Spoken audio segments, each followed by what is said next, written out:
ലോക്സഭാ തെരഞ്ഞെടുപ്പിൽ വിവിധ മണ്ഡലങ്ങളിലായി നിരവധി സ്ഥാനാർത്ഥികൾ നാമനിർദ്ദേശ പത്രിക സമർപ്പിച്ചു. പത്രികാ സമർപ്പണത്തിന് ഇനി ഒരു ദിവസം കൂടി മാത്രം. കടുത്ത വേനൽ ചൂടിനെയും കടത്തിവെട്ടുന്ന തെരഞ്ഞെടുപ്പ് ചൂടിലാണ് രാഷ്ട്രീയ പാർട്ടി നേതാക്കളും പ്രവർത്തകരും. കേരളത്തിൽ ഏപ്രിൽ 26 നടക്കുന്ന ലോക്സഭാ തെരഞ്ഞെടുപ്പിനുള്ള നാമനിർദ്ദേശ പത്രികാ സമർപ്പണത്തിനുള്ള സമയം ഏപ്രിൽ 4 വ്യാഴാഴ്ച സമാപിക്കും. അതുകൊണ്ട് തന്നെ നിരവധി സ്ഥാനാർത്ഥികളാണ് ബുധനാഴ്ച പത്രിക സമർപ്പിച്ചത്. പത്തനംതിട്ട മണ്ഡലത്തിൽ UDF സ്ഥാനാർത്ഥി ആന്റോ ആന്റണി, PJ കുര്യൻ ഉൾപ്പെടെയുള്ള നേതാക്കളോടൊപ്പം കളക്ടറേറ്റിലെത്തി കളക്ടർ S പ്രേംകൃഷ്ണൻ മുമ്പാകെ പത്രിക സമർപ്പിച്ചു. Are duly nominated as a candidate to fill a seat in the House of the People. Do swear in the name of God that I will bear true faith and allegiance to the Constitution of India as by law established, and that I will uphold the sovereignty and integrity of India. മൂന്ന് set അല്ലേ?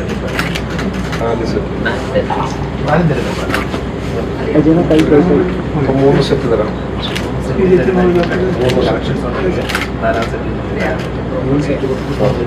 NDA സ്ഥാനാർത്ഥി Anil ആന്റണിയും കളക്ടറേറ്റിലെത്തി collector മുമ്പാകെ പത്രിക സമർപ്പിച്ചു. I, Anil Kurian Antony, having been nominated as a candidate to fill a seat in the Council of States, House of the People, do swear in the name of God that I will bear true faith and allegiance to the Constitution of India, as by law established, and that I will uphold the sovereignty and integrity of India. Mavelikkara Lok Sabha മണ്ഡലത്തിലെ LDF സ്ഥാനാർത്ഥി CA Arunkumar Chengannur RDO മുമ്പാകെ നാമനിർദ്ദേശ പത്രിക സമർപ്പിച്ചു. മന്ത്രിമാരായ Saji Cherian, P Prasad, KN Balagopal, advocate Joe Michael MLA തുടങ്ങിയവരും സ്ഥാനാർത്ഥിക്കൊപ്പം ഉണ്ടായിരുന്നു.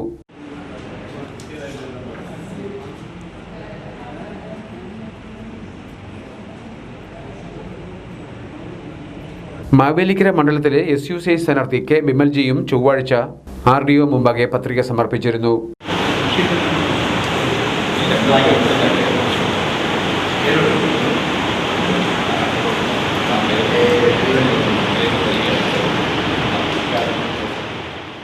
ആലപ്പുഴയിൽ NDA സ്ഥാനാർത്ഥി ശോഭാ സുരേന്ദ്രൻ വൻ ജനാവലിയോടൊപ്പമാണ് പത്രികാ സമർപ്പണത്തിനെത്തിയത്. കളക്ടറേറ്റിലെത്തി കളക്ടർ അലക്സ് വർഗീസ് മുമ്പാകെയാണ് ശോഭാ സുരേന്ദ്രൻ പത്രിക സമർപ്പിച്ചത്.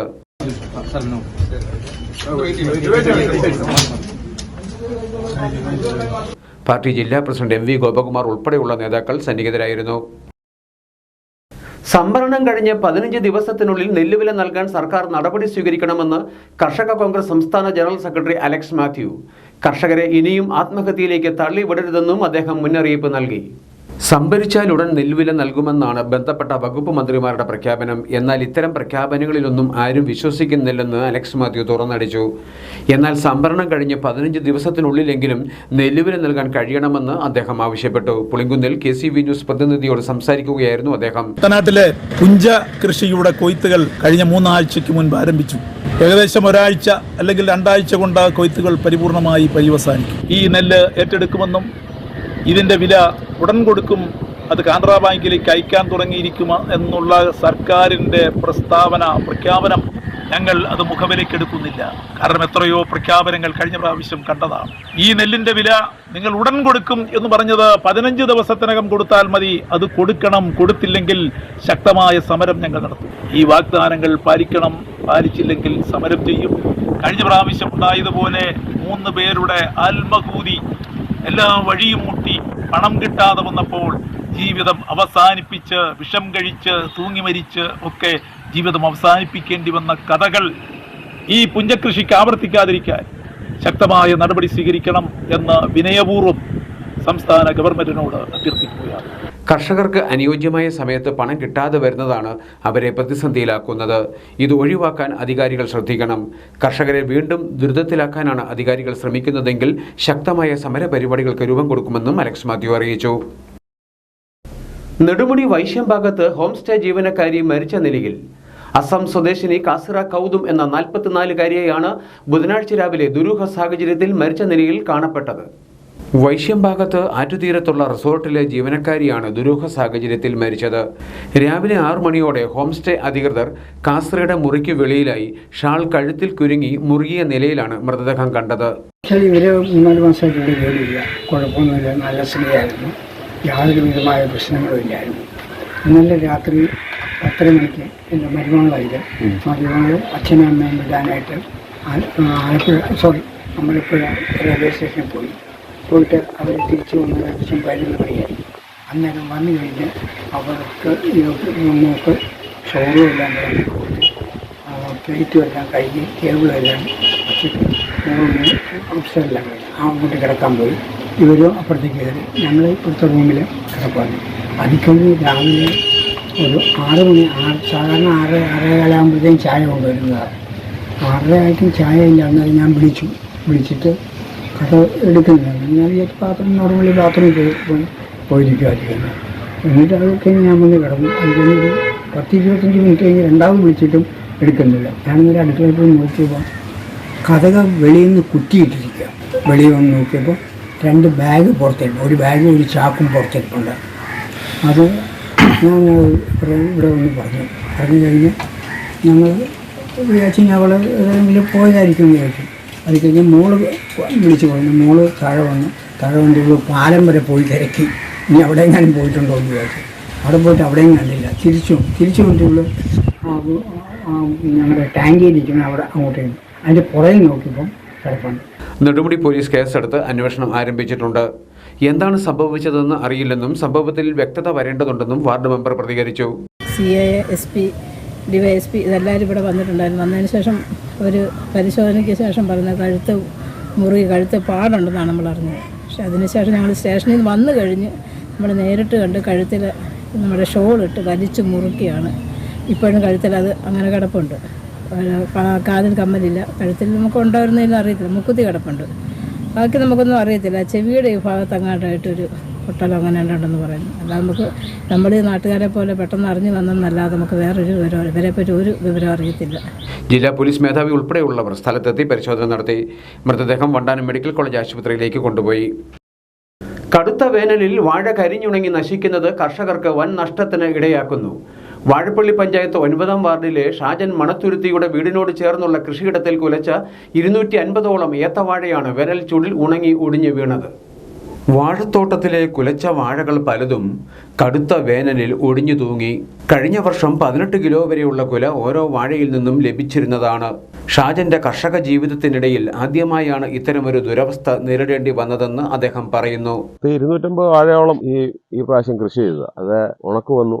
ഏകദേശം മുഴുവൻ പൂർണ്ണമായും നശിച്ചു. കാലകാലങ്ങളായിട്ട് ഞങ്ങൾ കൃഷിക്കാരാണ്. കപ്പ, വാഴ, ചേമ്പ് എല്ലാം കൃഷി ചെയ്യുന്നുണ്ട്. പക്ഷേ ഈ ആണ്ടിലാണ് ഇത്രയും നാശനഷ്ടങ്ങൾ വന്നത്. ഒരു 10-15 കിലോ 18 കിലോയോളം ഉള്ള കൊലകളാണ് ഇന്ന് മറിഞ്ഞ് നശിച്ചു കിടക്കുന്നത്. ഏകദേശം 250 രൂപയോളം ഓരോ ചുവടിനും മുടക്ക് വന്ന് ഇഷ്ടംപോലെ വളങ്ങൾ ചെയ്ത് എല്ലാം നശിച്ചു പോയി. മൊത്തം കാലാവസ്ഥ വ്യതിയാനങ്ങൾ കൊണ്ടായിരിക്കാം, ഉണക്കമുണ്ട്, അതെല്ലാം കൊണ്ടും കൃഷി മുഴുവൻ നശിച്ചു. പൂർണ്ണമായും വാഴ മുഴുവൻ നശിച്ചു പോയി.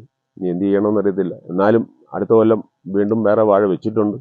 അതിന് വെള്ളം ഒഴിച്ച് കിളിപ്പിച്ച് ഏകദേശം കൈപ്പൊക്കം ആയി വരുന്നു. ഇതൊക്കെയാണ് കാര്യങ്ങൾ. ഇപ്പോൾ കാലാവസ്ഥ മാറി ഉണക്കായില്ലായിരുന്നെങ്കിൽ ഇപ്പോൾ ഇത് വെട്ടി തീരേണ്ടതാണ്. വെട്ടി തീർന്ന് അടുത്ത പ്ലാന്റ് ചെയ്യേണ്ട സമയമായി. പക്ഷേ ഉണങ്ങിപ്പോയി, മുഴുവൻ ഒടിഞ്ഞ് താഴെ വീണു. എന്ത് ചെയ്യാം? ഈ ഉണക്കുകൊണ്ടാണ് ഇത് കംപ്ലീറ്റ് ആയിട്ട് പോയിരിക്കുന്നത്. അല്ലാതെ പിണ്ടിപ്പുഴുവോ കാര്യമായിട്ടുള്ളതൊന്നുമല്ല. കാരണം അതുപോലെ പരിഹരിച്ച് നമ്മൾ നോക്കിക്കൊണ്ട് വന്നത്. 20 മുതൽ 25 രൂപ വരെ നിരക്കിലാണ് വാഴക്കന്ന് വാങ്ങിയത്. വളത്തിനും പരിപാലനത്തിനുമായി ഒരു വാഴയ്ക്ക് 300ഓളം രൂപ ചെലവ് വന്നുവെന്നും ഷാജൻ പറയുന്നു. വാഴത്തോട്ടത്തിൽ ഇടകൃഷിയായി ചേമ്പ് നട്ടിരുന്നെങ്കിലും കനത്ത ചൂടിൽ അതും നശിച്ചു. വേനൽ ചൂടിനെ പ്രതിരോധിക്കാൻ 3000ഓളം രൂപയാണ് ആഴ്ചയിൽ ചെലവഴിച്ച് കൃഷിയിടത്തിലേക്ക് വെള്ളം എത്തിച്ചത്. എന്നിട്ടും ഫലമൊന്നും ഉണ്ടായില്ല. കൃഷിവകുപ്പ് ഉദ്യോഗസ്ഥർ സ്ഥലം പരിശോധിച്ചതായി ഷാജൻ പറഞ്ഞു. ഷാജന്റെ ഇതേ അവസ്ഥയിലാണ് ഈ പ്രദേശത്തുള്ള മറ്റ് കർഷകരും. സീസൺ ലക്ഷ്യമാക്കി കൃഷി ചെയ്ത കർഷകർ കനത്ത ചൂടിൽ കൃഷി നശിച്ചതോടെ പ്രതിസന്ധിയിലായി. മാന്നാർ പാവുക്കര തൃപ്പാവൂർ മഹാവിഷ്ണു ക്ഷേത്രത്തിലെ ഓഫീസ് കുത്തി തുറന്ന് 35,000ഓളം രൂപ മോഷണം പോയി. കഴിഞ്ഞ രാത്രിയിലാണ് സംഭവം. തിങ്കളാഴ്ച രാത്രി 8 മണിക്കും ചൊവ്വാഴ്ച പുലർച്ചയ്ക്കും ഇടയിലാണ് മോഷണം നടന്നിരിക്കുന്നത്. രാവിലെ 10 മണിയോടെ ഓഫീസ് തുറക്കാനെത്തിയ ക്ഷേത്ര ഭാരവാഹിയാണ് ഓഫീസ് മുറി കുത്തി തുറന്ന നിലയിൽ കണ്ടെത്തിയത്. അകത്ത് കയറി പരിശോധിച്ചപ്പോൾ അലമാരയും അതിനുള്ളിലെ ലോക്കറും കുത്തി തുറന്ന നിലയിലായിരുന്നു. 2 ബാഗുകളിലായി സൂക്ഷിച്ചിരുന്ന പണമാണ് മോഷ്ടാവ് കൊണ്ടുപോയത്. മറ്റൊരു ലോക്കറിൽ സ്വർണം സൂക്ഷിച്ചിരുന്നെങ്കിലും സ്വർണം നഷ്ടപ്പെട്ടിട്ടില്ല. നാണയത്തുട്ടുകൾ സൂക്ഷിച്ചിരുന്ന ബാഗും മോഷ്ടാക്കൾ എടുത്തില്ല. പാവൂക്കർ 2295 നമ്പർ NSS കരയോഗത്തിന്റെ ഉടമസ്ഥതയിലുള്ളതാണ് ക്ഷേത്രം. മോഷണവുമായി ബന്ധപ്പെട്ട് ക്ഷേത്ര ഭാരവാഹികൾ മാന്നാർ പോലീസിൽ പരാതി നൽകി. Mannar police inspector B. Rajendran Pillai, SI TS Saneesh എന്നിവരുടെ നേതൃത്വത്തിൽ പോലീസ് അന്വേഷണം ആരംഭിച്ചു. ഡോഗ് സ്ക്വാഡും ആലപ്പുഴയിൽ നിന്നുള്ള വിരലടയാള വിദഗ്ധരായ അപ്പുക്കുട്ടൻ, നിമിഷ, സോബി, വിൻസെന്റ്, ചന്ദ്രദാസ് എന്നിവരുടെ നേതൃത്വത്തിലുള്ള സംഘവും മോഷണം നടന്ന ക്ഷേത്രത്തിലെത്തി പരിശോധന നടത്തി. തലവടി ചർച്ചാവേദി 2023-24 സാഹിത്യ പുരസ്കാരങ്ങൾ പ്രഖ്യാപിച്ചു. സംഘടനയുടെ സമ്മേളന വേദിയിലായിരുന്നു അവാർഡ് പ്രഖ്യാപനം. ചർച്ചാവേദി ഏർപ്പെടുത്തിയിട്ടുള്ള പ്രശസ്ത കവി മുട്ടാർ സോമൻ സ്മാരക കവിതാ പുരസ്കാരത്തിന് വിൽക്കുവാൻ വെച്ചിരിക്കുന്ന പിടയ്ക്കുന്ന മീൻ എന്ന കവിതയ്ക്ക് B. ജോസുകുട്ടി ആലപ്പുഴ അർഹനായി.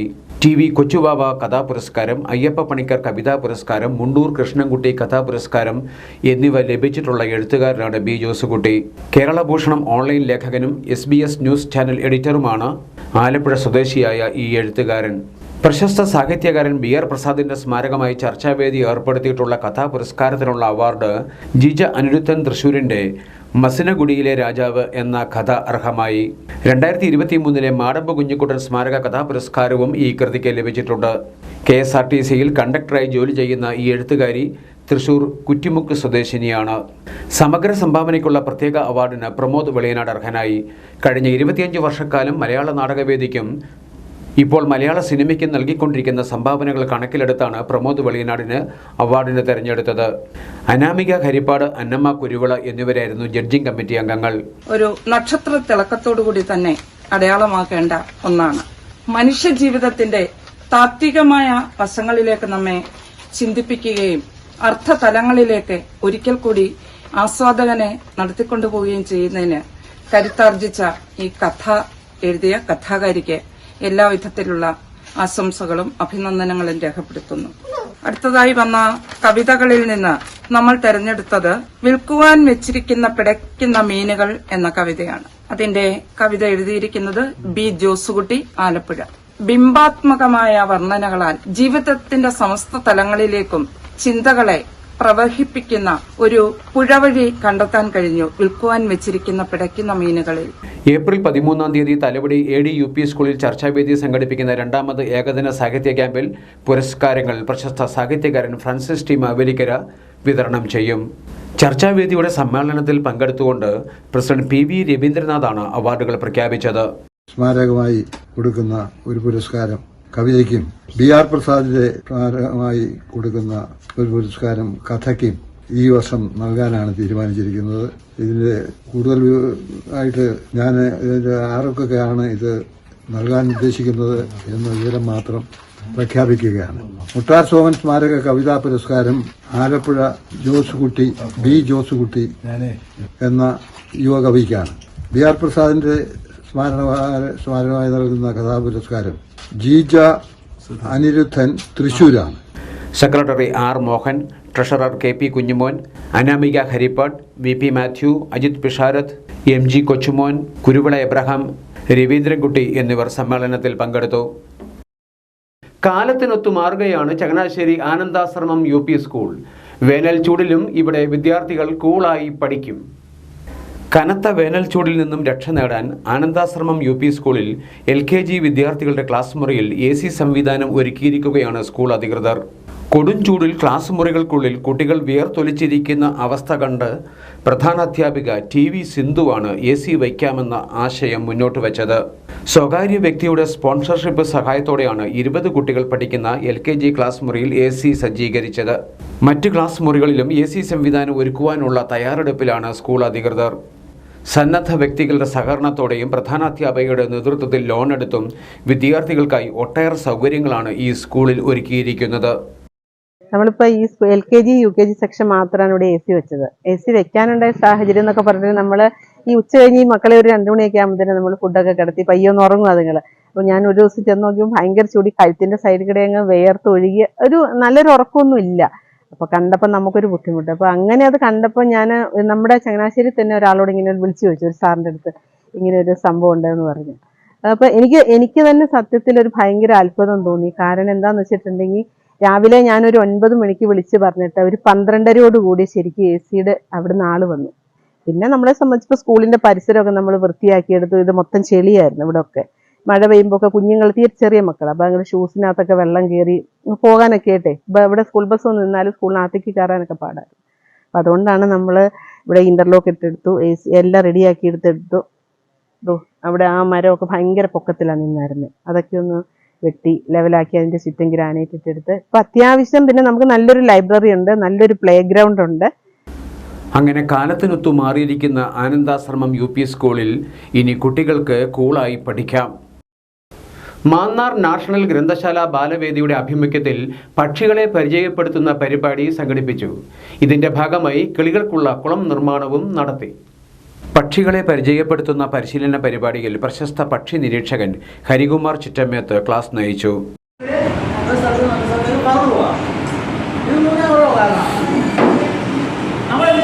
പക്ഷികൾ സഹായിക്കുന്നുണ്ടോ?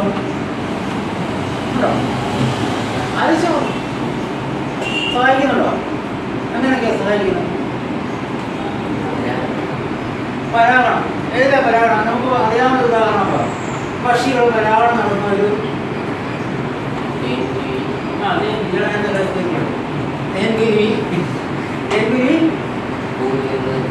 തെങ്ങിന്റെ പൂക്കല കണ്ടിട്ടില്ലേ? ഇങ്ങനെ പൂക്കലകളൊക്കെ നോക്കിക്കഴിഞ്ഞാൽ ആ പൂക്കലയിൽ ഒരുപാട് ചെറിയ തേൻകുരുവികൾ നടന്നതിൻ്റെ കൂടി തേനൊക്കെ കുടിക്കുന്നതാണ്. ആ തേൻ കുടിക്കുന്നതിനൊപ്പം തന്നെ ഗ്രന്ഥശാല പ്രസിഡന്റ് KR ശശിധരന്റെ അധ്യക്ഷതയിലായിരുന്നു പരിപാടികൾ. LP സത്യപ്രകാശ്, മാധവൻ കലാഭവൻ, ലൈബ്രറിയൻ വീണ രാജീവ് എന്നിവർ നേതൃത്വം നൽകി. പുളിങ്കുന്ന് തളിത്തറ ശ്രീഭദ്രാദേവി ക്ഷേത്രത്തിലെ തിരുവുത്സവം ഏപ്രിൽ 9, 10, 11 തീയതികളിൽ ആഘോഷിക്കും. ഉത്സവത്തിന് മുന്നോടിയായി ക്ഷേത്രത്തിൽ ശ്രീമദ് ഭാഗവത സപ്താഹ യജ്ഞത്തിന് തുടക്കമായി.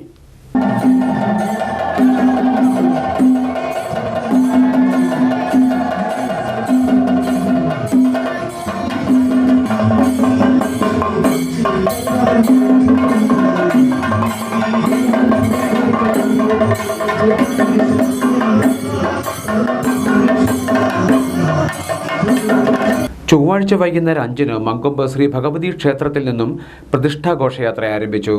6:45-നായിരുന്നു ദീപാരാധനയും ദീപക്കാഴ്ചയും. 7-ന് യജ്ഞമണ്ഡപത്തിൽ ഭദ്രദീപം പ്രകാശനം ചെയ്തു.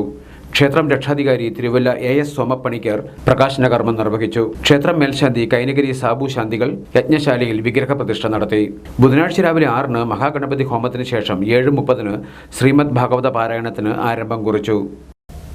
SNDP യോഗം 2349 നമ്പർ കണ്ണാടി കിഴക്ക് ശ്രീ ശിവഗിരീശ്വര സുബ്രഹ്മണ്യ സ്വാമി ക്ഷേത്രത്തിൽ മീനം രോഹിണി മഹോത്സവം ഏപ്രിൽ 7 മുതൽ 12 വരെ നടക്കും. ഉത്സവത്തിന് മുന്നോടിയായി കൊടിമരത്തിൽ കാപ്പുകെട്ട് പൂജ നടത്തി.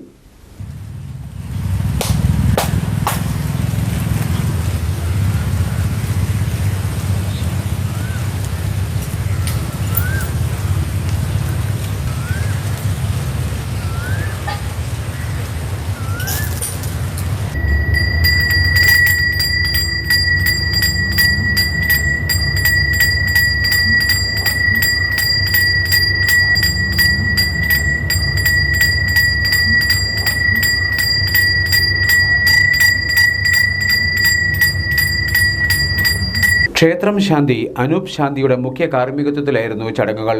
സബതി KG പ്രകാശ് ആചാരി, നന്ദു ശാന്തി എന്നിവർ സഹകാർമ്മികരായിരുന്നു. ശാഖായോഗം president MR Sajeev, vice president PK Maniyan, managing committee അംഗം PS ഷാജി, വനിതാ സംഘം പ്രവർത്തകരായ ഷീല ഷാജി, സ്വർണ്ണമ്മ രമേശൻ എന്നിവർ പങ്കെടുത്തു. ആലപ്പുഴ, കോട്ടയം, പത്തനംതിട്ട ജില്ലകളിലെ വാർത്തകൾക്കും ലൈവ് പ്രോഗ്രാമുകൾക്കുമായി മാന്യപ്രേക്ഷകർ കുട്ടനാട് കേബിൾ വിഷൻ എന്ന ഞങ്ങളുടെ YouTube ചാനൽ സബ്സ്ക്രൈബ് ചെയ്യുക. ഇനി ഇന്നത്തെ സ്വർണ്ണവില. ഇന്നത്തെ സ്വർണ്ണവില നിങ്ങൾക്കായി സമർപ്പിക്കുന്നു സ്വപ്ന ജ്വല്ലറി. അഴകേറും സ്വപ്നങ്ങൾക്ക് നിറവേകും സ്വപ്ന ജ്വല്ലറി, ചങ്ങനാശ്ശേരി. സ്വർണം ഗ്രാമിന് 6400 രൂപ, പവന് 51,200 രൂപ. വാർത്തകൾ കഴിഞ്ഞു. നമസ്കാരം.